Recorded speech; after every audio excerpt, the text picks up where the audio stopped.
Assalamualaikum warahmatullahi wabarakatuh. Oke kawan, pendengar setia channel Tusio TV. Kali ini saya akan membacakan sebuah cerita horor pendaki di Gunung Lawu dihantui pedagang berlidah panjang dan mata melotot. Wow, ngeri bukan? Oke, kita simak. Misteri Gunung Lawu sudah bukan rahasia lagi. Gunung yang terletak di perbatasan Jawa Tengah dan Jawa Timur, yaitu letaknya di Kabupaten Karanganyar, Ngawi, dan Magetan. Ini memang terkenal angkernya guys. Meski gunung yang dahulu bernama Wuki Mahendra ini sudah terkenal dengan keangkerannya, namun tak menyurutkan para pendaki untuk menaklukkan satu-satunya gunung yang memiliki 3 puncak ini guys.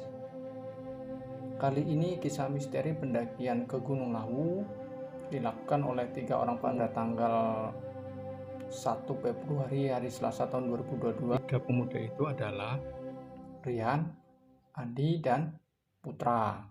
Ketiganya memang senang berpetualang mendaki gunung, dan kali ini ketiganya sepakat naik ke gunung yang memiliki ketinggian 3265 mdpl. Setelah menentukan hari keberangkatan ke puncak Gunung Lawu, ketiganya sepakat naik kereta api dan bertemu di stasiun Pasar Senen. Salah satu pendaki bernama Rian biasanya memiliki kebiasaan selalu membeli buah-buahan untuk bekal naik ke puncak. Rian beranggapan buah-buahan bisa sebagai pengganti air minum bila haus. Namun karena mereka datang di stasiun kereta terlambat, Rian pun tak jadi membeli buah-buahan dan memilih langsung naik ke dalam kereta.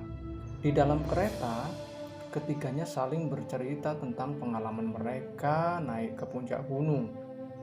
Sampai akhirnya karena kecapean ketiganya tertidur pulas, dan di dalam tidurnya ketiganya bermimpi sangat aneh dan mengerikan. Andi bermimpi ada sebuah kabut yang mengelilingi Rian sampai akhirnya Rian menghilang ke dalam kabut itu. Begitu pula Rian bermimpi kalau dirinya melihat Putra dililit akar pohon yang sangat besar, dan Putra bermimpi bila dirinya melihat seluruh tubuh Andi dipenuhi dengan lintah. Ngeri ya guys. Kendati ketiganya bermimpi sangat buruk dan mengerikan, namun mereka bertiga tidak menceritakan apa yang mereka mimpikan dalam tidur. Setibanya di stasiun Sulu Jebres, mereka beranggapan kalau mimpi hanyalah sekedar bunganya orang tidur. Setibanya di stasiun Sulu Jebres, ketiga pemuda ini mampir ke kedai kopi sambil minum kopi, menunggu mobil charteran yang membawa mereka ke Gunung Lawu tiba. Saat salah satu pendaki bernama Rian pamit hendak ke kamar kecil untuk buang air. Saat keluar dari kamar mandi, Rian berpapasan dengan seorang nenek. Nenek itu menawari buah pada Rian. Sebenarnya Rian ingin membeli buah yang ditawarkan sebagai bekal untuk naik ke puncak Gunung Lawu. Namun karena uang yang dia bawa ditaruh di warung kopi, Rian batal dan menolak membeli buah yang ditawarkan nenek itu padanya. Nenek penjual itu tersenyum, dan sebelum pergi, nenek itu mengatakan sesuatu pada Rian. Awakmu bakal jemput salah iki.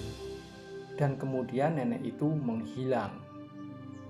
Rian tidak begitu memperdulikan ucapan nenek tersebut karena dia menganggap nenek itu pedagang yang biasa berjualan di stasiun Sulu Jebres. Rian pun kembali ke warung di mana mereka menunggu mobil charteran. Akhirnya mobil charteran pun tiba. Mereka bertiga naik dan berangkat menuju ke pintu pendakian puncak Gunung Lawu melalui jalur Candi Ceto. Gunung Lawu selain memiliki 3 puncak, yaitu Hargodalem, Hargodumiling, dan puncak tertinggi yaitu Hargodumilah. Juga memiliki 5 pos pendakian ke puncak Gunung Lawu. Kelima pos pendakian ke puncak Gunung Lawu itu adalah Cemoro Kandang, Cemoro Sewu, Candi Ceto, Jogorogo, dan Singolangu. Singkat cerita, mereka pun tiba di pos pendakian Candi Ceto sekira pukul 9 waktu Indonesia Barat. Setibanya di Candi Ceto, mereka tidak langsung naik ke puncak. Ketiganya sepakat tidur terlebih dahulu di posko pendakian. Baru sekitar pukul 14, mereka pun berangkat naik ke puncak Gunung Lawu. Perjalanan ketiganya dimulai dari Candi Ceto, Candi Ketek, pos 1, pos 2, dan sampailah mereka di pos 3. Berjalan lancar, tanpa hambatan. Di pos 3, mereka bertemu dengan pendaki lain yang tengah bermalam.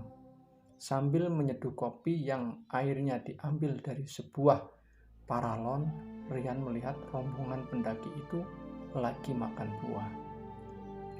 Saat melihat pendaki makan buah, Rian berucap, "Nyesel aku tadi tidak beli buah," ucapnya. Mendengar ucapan Rian, kedua temannya meminta dia tidak memikirkan buah dan fokus pada jalur pendakian.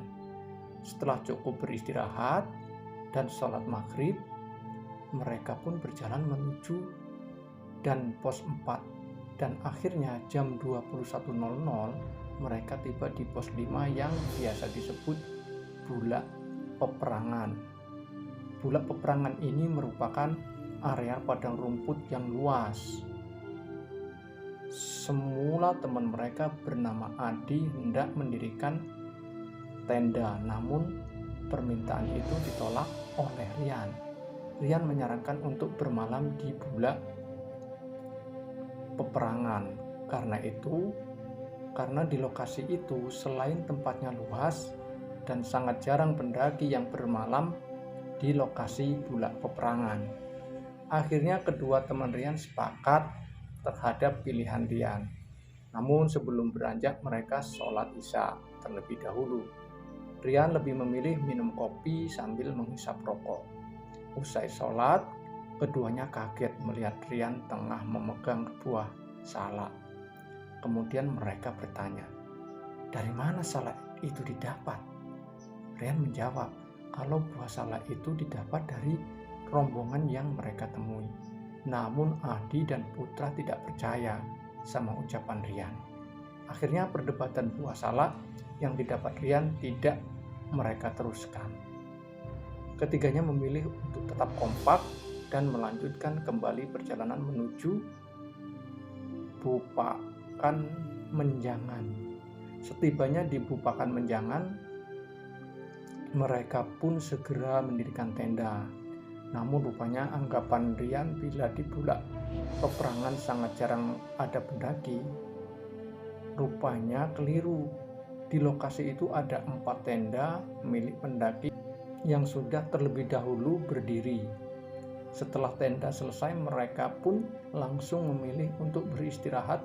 Tepat jam 23.00 waktu Indonesia Barat, Rian terbangun karena mendengar suara ribut di luar tenda. Rian menduga ada tim rescue yang tengah mengevakuasi pendaki melintas. Rian berusaha membangunkan kedua temannya, namun kedua rekannya itu tidak bangun. Karena penasaran, Rian keluar tenda. Saat keluar tenda, Rian melihat ada api unggun dan orang lalu lalang. Setelah diperhatikan seperti pasar dengan berbagai macam dagangan. Dan di saat tengah memperhatikan orang berjualan, Rian terkejut saat melihat nenek yang menawari dirinya buah di stasiun Solo Jebres ada di situ. Dan saat melihat Rian, nenek itu memberikan salak pada Rian. Saat memberi salak, nenek itu berkata, kembali seperti apa yang diucapkan di stasiun. Begitu salak diterima oleh Rian dan salak itu hendak dimakan, tiba-tiba api itu mati dan berganti menjadi obor yang sangat banyak. Dan saat itu juga para pedagang menatap tajam ke arah Rian. Karena takut, Rian pun membuang salak dan berjalan mundur ke dalam tenda. Saat hendak sampai di tenda, tiba-tiba wajah pedagang itu berubah menyeramkan. Ada yang lidahnya panjang, matanya melotot, dan ada yang menenteng kepala. Sekian cerita dari saya, mudah-mudahan dapat menghibur para kawan-kawanku semua. Terima kasih.